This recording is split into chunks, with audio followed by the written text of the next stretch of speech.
The character of Raditz has been one of the greatest villains to ever grace our screens in the Dragon Ball universe, and I've always wondered if him arriving early would have impacted the story of any way, shape, or form. And so, here we are, with What If Raditz Arrived Early. Enjoy. Hey Ross, sauce it up.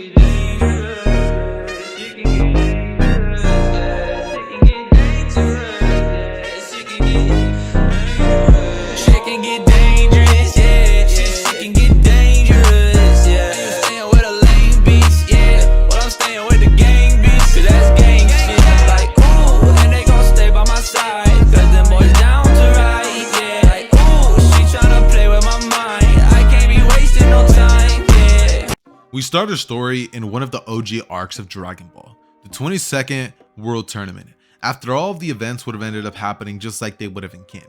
Since Raditz hasn't quite arrived, there's no real reason why anything should change here, so things would pretty much remain constant.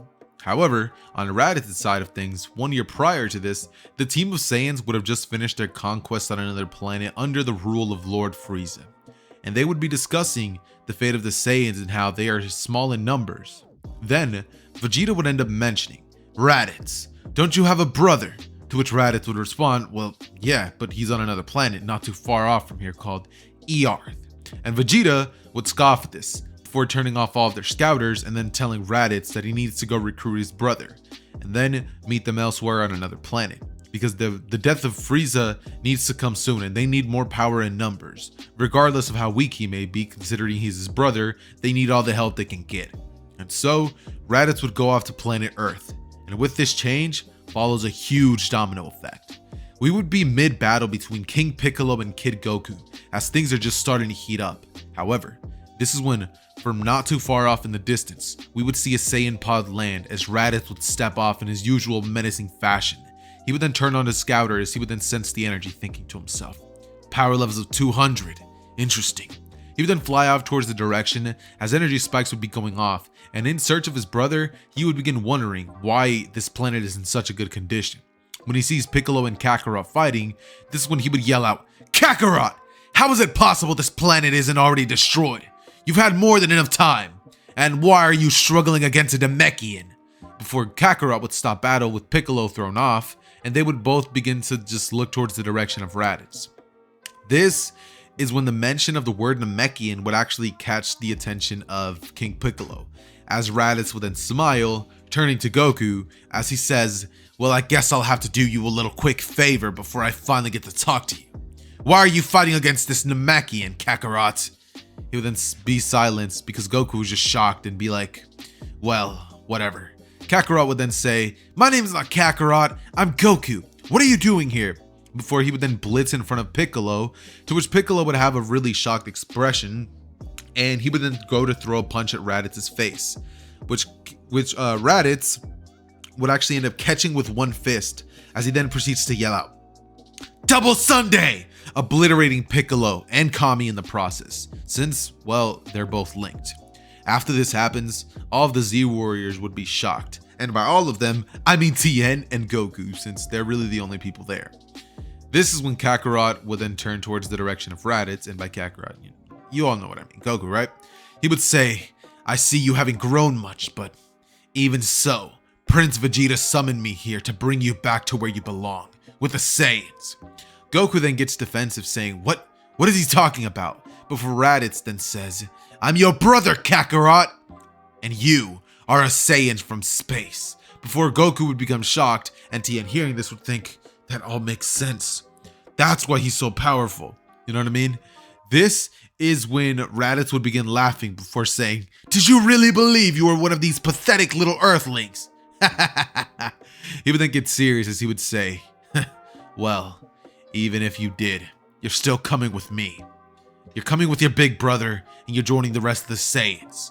We're on a conquest to defeat Frieza, and we need all the help we can get, even if your power level is small."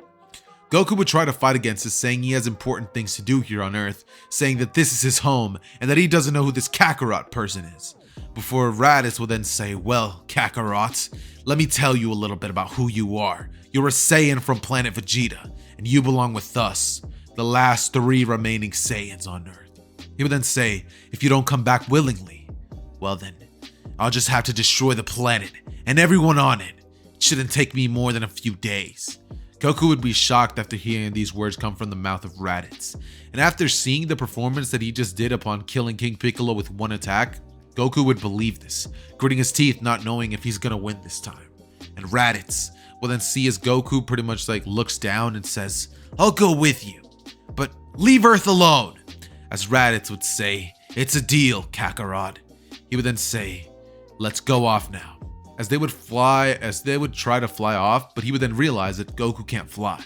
He would then say, "Kakarot, you don't even know how to fly. Looks like this planet has made you weaker rather than stronger. I don't know what mom and dad were thinking when they sent you off to this sorry place, and why you didn't finish destroying this Earth. But let's get out of here." He would grab his brothers, they would fly off, and Goku would go at such speeds that he's never even seen Nimbus going.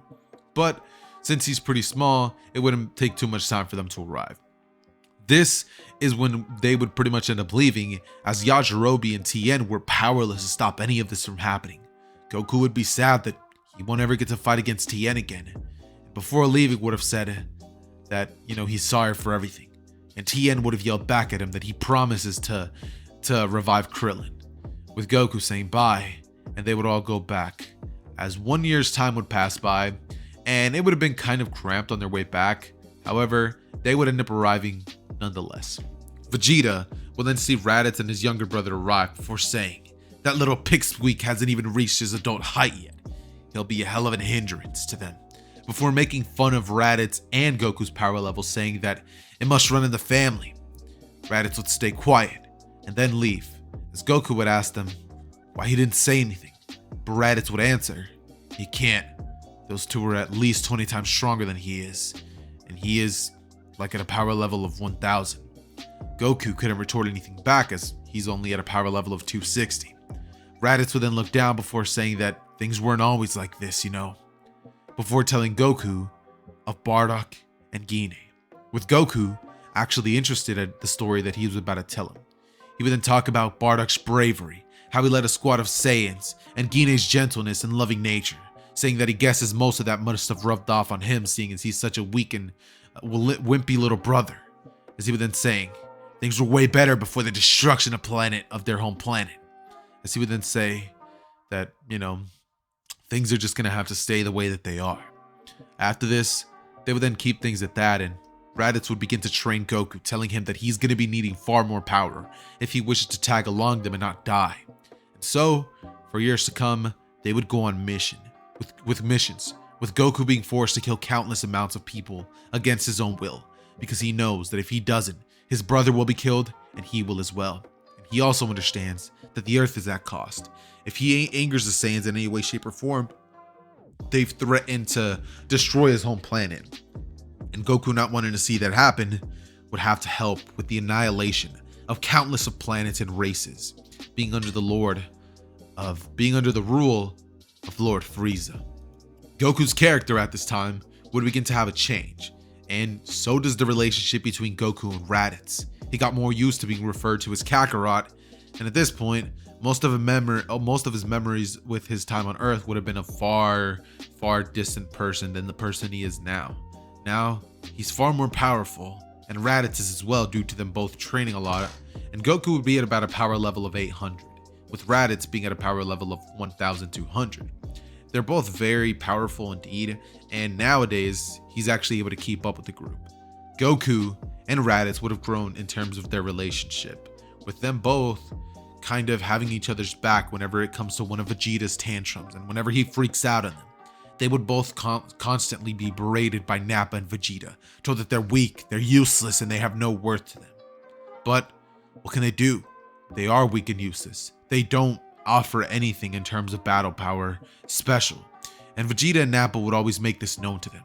They're always reminded of how replaceable they are, and how countless of soldiers on the Frieza Force would wipe the floor with them. Goku and Raditz would have no response to this, and so they would kind of have to lean on each other's backs in order to survive, alongside Vegeta and Nappa.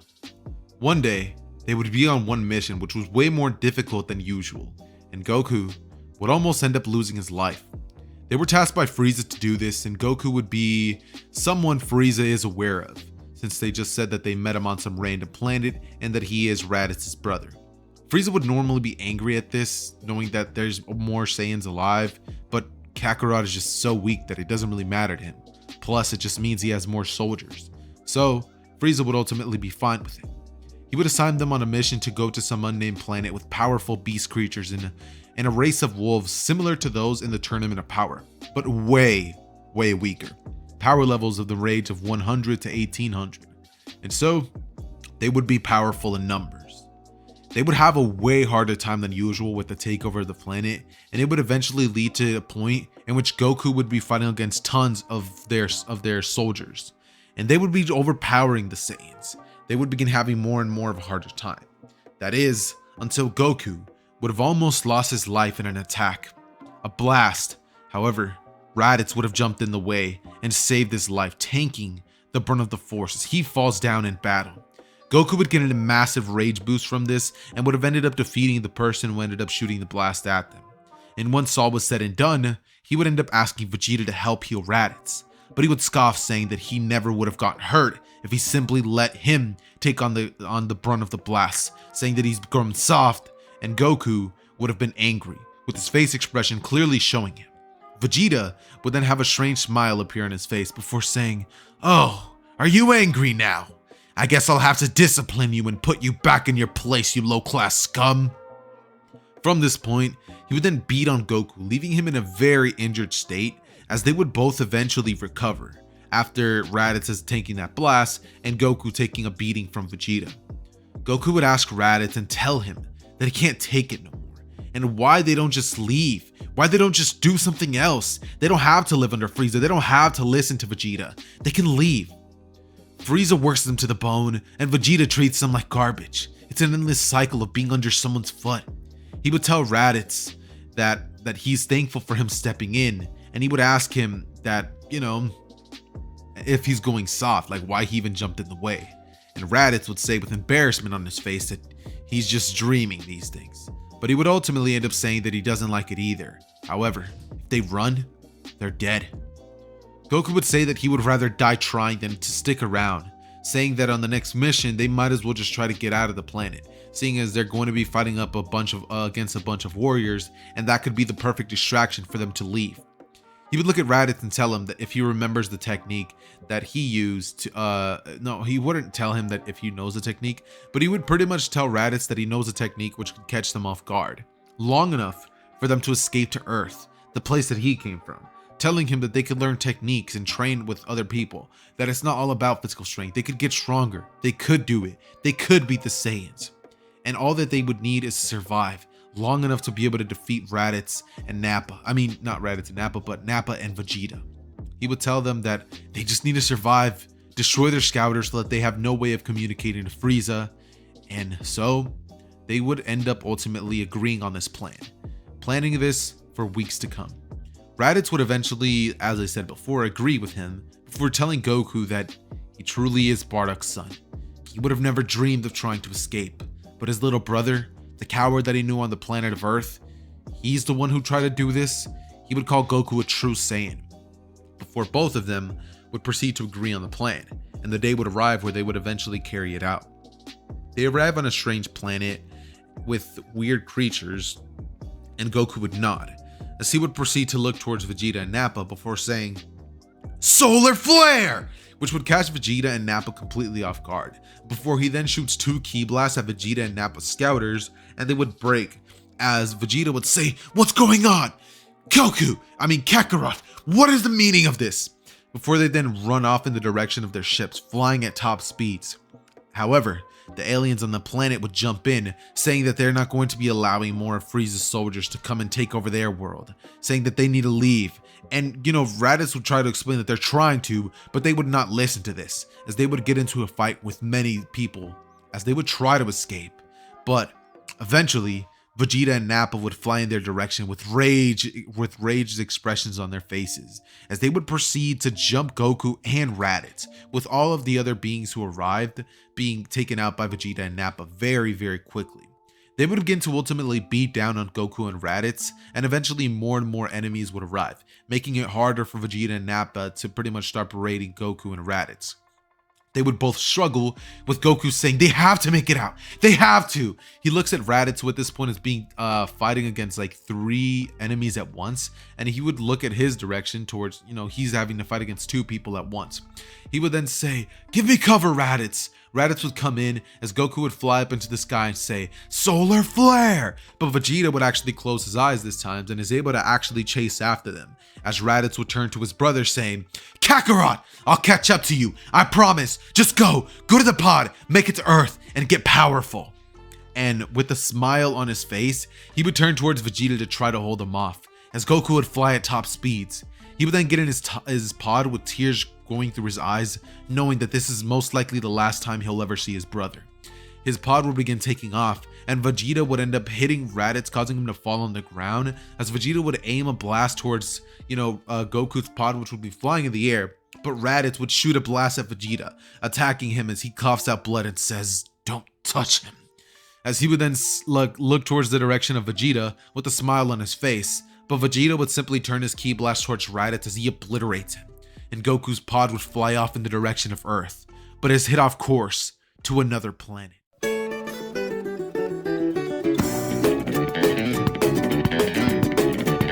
Like for part 2.